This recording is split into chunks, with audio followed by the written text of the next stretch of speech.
What happened in my community post Fukushima was that the South Texas Project generated a document called "What to Tell Your Neighbors" that was shared with us by plant employees that essentially said that people in Texas, people in South Texas particularly, should not be concerned about a Fukushima-like event happening there.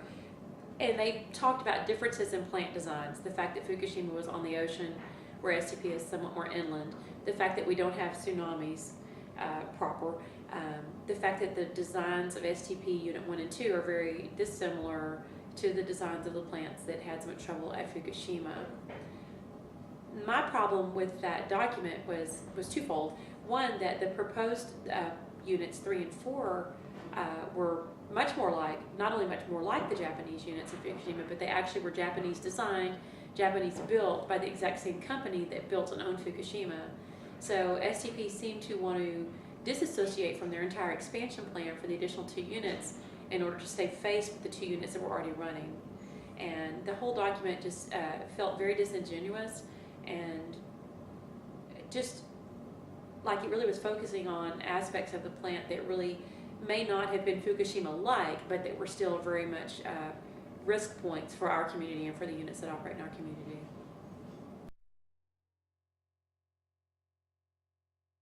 Okay, I was in late junior high, early high school when the plant originally was proposed for our area and construction began.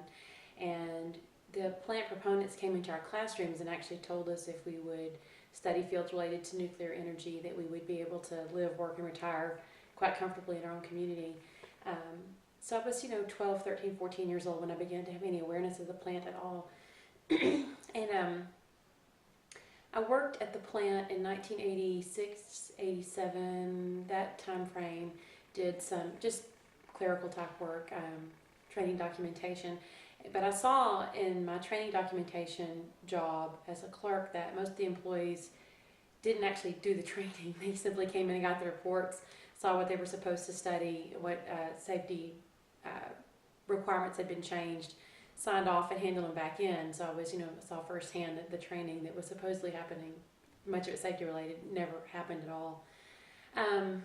In 2005, I was married to an employee at the plant whose position had been eliminated in favor of some outsourcing. And I began to really look into and reflect back on those promises that the proponents of the plant originally had made back in the 70s.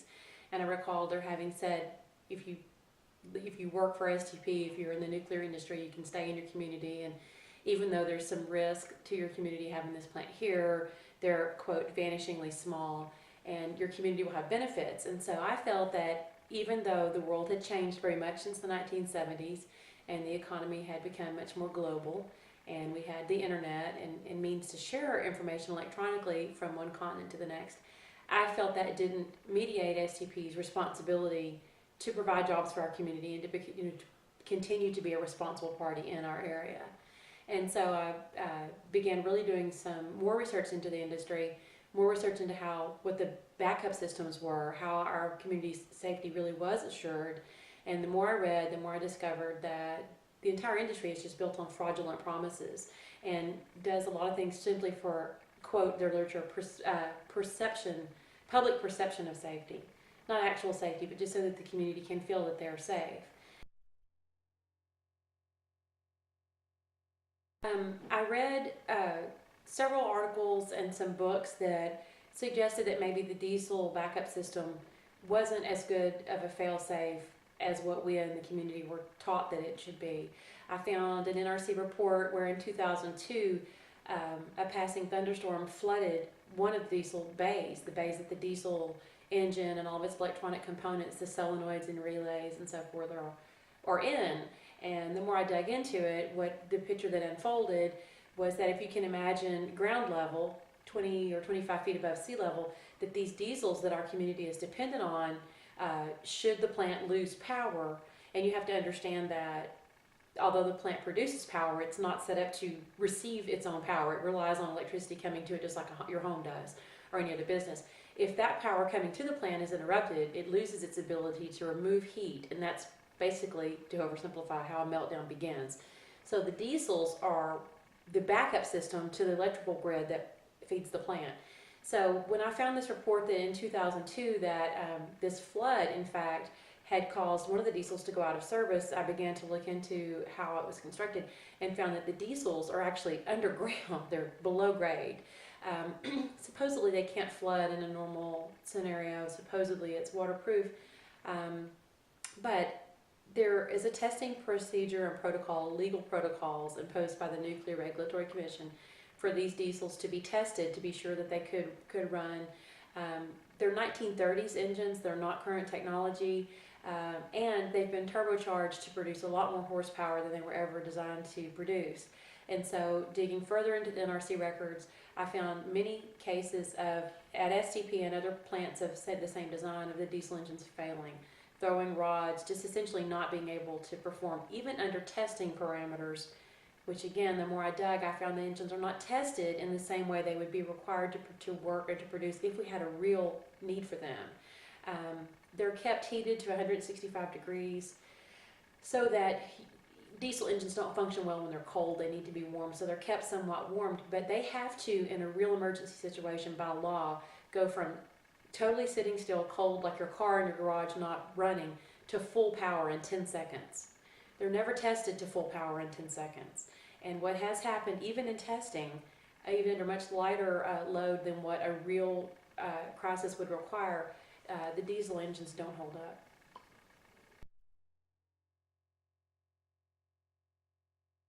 The emergency preparedness in our community is pretty much a joke.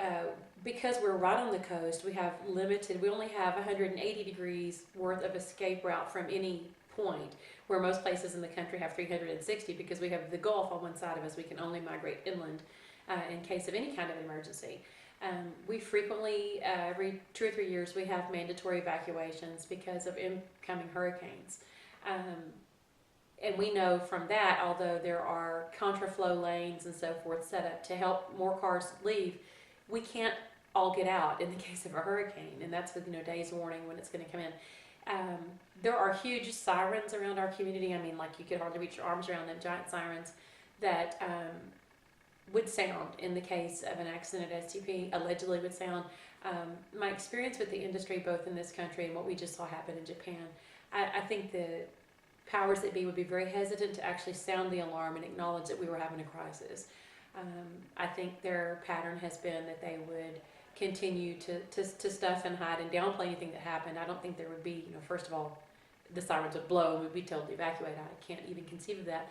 But if we were all told to evacuate, we lack the roads leaving our area to be able to all effectively leave. One of the phone books that services our area does have a fluorescent green and fluorescent orange card stock page in the front. One that says we've been evacuated, one says we need help evacuating, that we can put in our front window so that emergency responders could help. I don't believe the emergency responders in our area necessarily would have been told or would be told to stay behind in case of a radioactive event. So I don't know what purpose the signs really serve, rather than, again, public perception that something's being done. I have mentioned at public hearings with STP brought up these signs, and they say that those signs are a courtesy their company provides our community in case of a natural disaster like a hurricane. But there's a 3-page glossary immediately following those signs with terminology such as radionuclide, radiation, that kind of thing. So obviously it's something specific to our community because we have a nuclear plant there.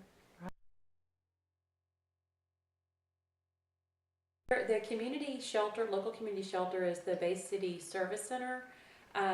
It's an old building that belonged to the USO, and it was deeded to the community after the end of World War II.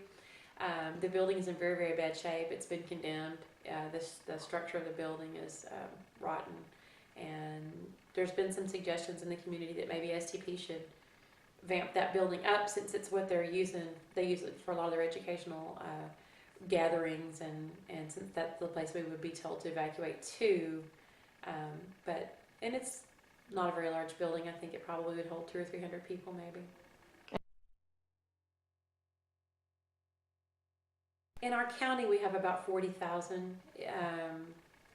Depending on wind direction and speed and so forth, you would have probably roughly half that number that would need to do something, maybe 18 or 20,000.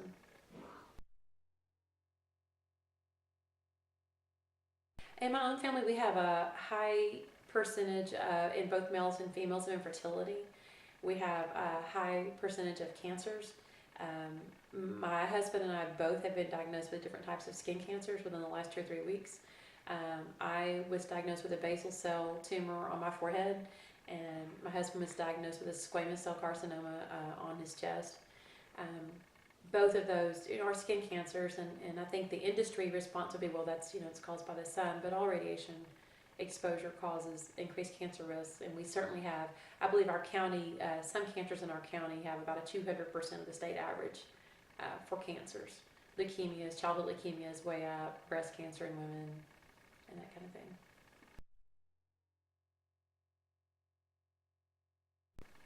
It's incredibly frustrating because I'm not in a position to leave the community I was born in. I live 20 miles from where I was born. A lot of people ask me, why don't you just leave? But when you build a house and you buy acreage and you raise your family, and in my case I run an animal sanctuary, and so I have about 100 other creatures that are not incredibly mobile that live there with me. So I'm sure I will leave the community when my husband retires. If they expand the nuclear plant there, if for some reason we actually had advanced boiling water reactors in the community before his retirement, then I would leave in any case. I would not stay in a community that had those reactors. I don't trust the powers that be. I don't trust the plant officials. I don't trust the government officials. I don't believe that there are any regulations in place that truly protect the communities. Every time I look into an issue like tritium in our drinking water, I find that it's always cheaper and simpler to fix the regulator than it is to fix the regulation. So if the radiation in our water, if the levels begin to approach what is allowable, which it only takes one radionuclide to create a cancer, and you're talking about ingesting a tritium is what we're having problems with in our water. There's no regulation in place to protect us from that. And it's extremely frustrating for me because my community believes that TCEQ and the EPA and all these state and federal agencies, our community believes they're truly protecting us, but they're not. They're creating a balance in their eyes between protecting the financial interest and quote unquote making jobs, preserving jobs, and protecting human health. And so the ideology that's promoted among the general populace in our community and in Texas and in the country, that there are somehow magical numbers that are safe and that we're being protected by those numbers, it's just preposterous. It doesn't exist. And so having educated myself, I know that I'm living in a place, I'm directly down, 8 miles down the prevailing wind from the plant. And I know that they're venting radioactivity all the time, and I know that it blows my direction.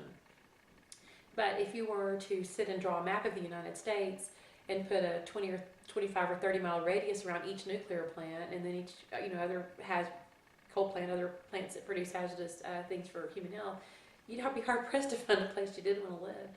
So I guess the bottom line is I would really love to move, and eventually will.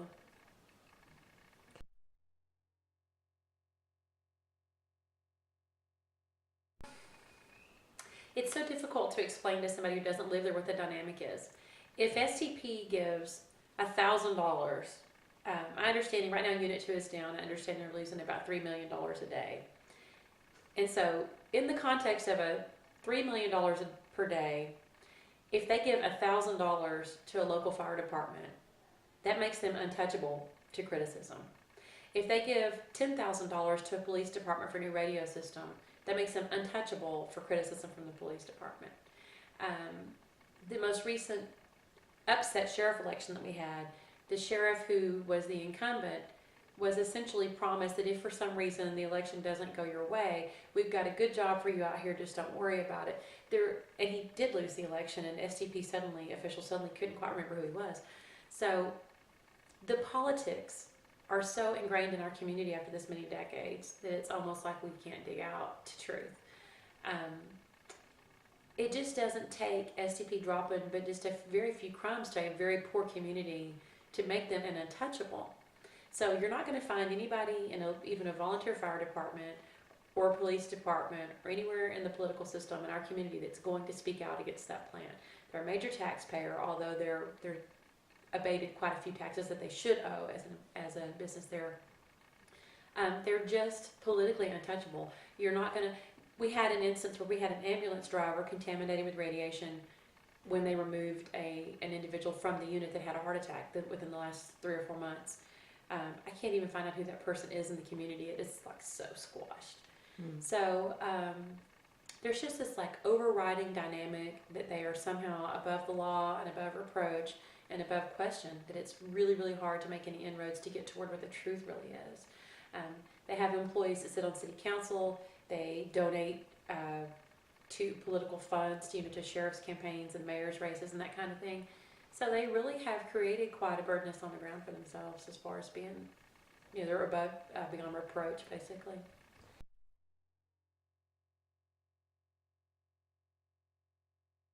The closest thing we've had to that, they do have an in-house fire department, and we have had some minor explosions and fires, and they've been minor enough that their in-house STP fire department has been able to bring them under control.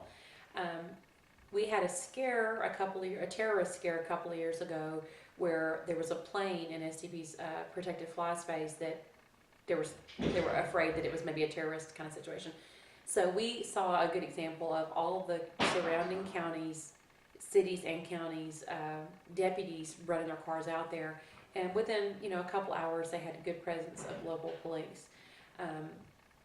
I think the second part of that answer is that it really doesn't matter what the response would be, in the sense that if we had a catastrophic failure, if we had a catastrophic explosion or catastrophic fire, or something of real significance that could lead to loss of integrity of the plant, the fat cats at the top of the stack, the people who run the plant, the investors in the plant, the managers in the plant, essentially have no liability to the community. The Price-Anderson Act remedies them from having any responsibility. So their motivation is to make money. So if they run the plant in such a way that either by lack of maintenance or neglect, or just by pure accident, they do have a major accident, they have a major explosion, they have a major fire, they have a radioactive release, they don't feel it at all, in the sense of it doesn't affect really their bottom line. I don't know if that's making sense, but there's no incentive. In other words, if you had a house that was uninsured in a neighborhood, and you knew if your house caught on fire, and that if your neighbor's house caught on fire, and if your community was affected by a fire or explosion at your house, you would have greater vigilance in assuring that a fire or explosion didn't happen at your house. But if it was just your house that you made money on every weekend, it was like strictly a profit-producing instrument for you, and if you weren't required to carry insurance, and if your neighbors had no right to sue you if you caused damage to their health or property, you wouldn't have so much incentive to care if you had a fire or explosion. So I think that there's not a real answer to that question, in the sense that the plant has been disincented to really deal with in any real calculated, tactile way any major crisis that could happen.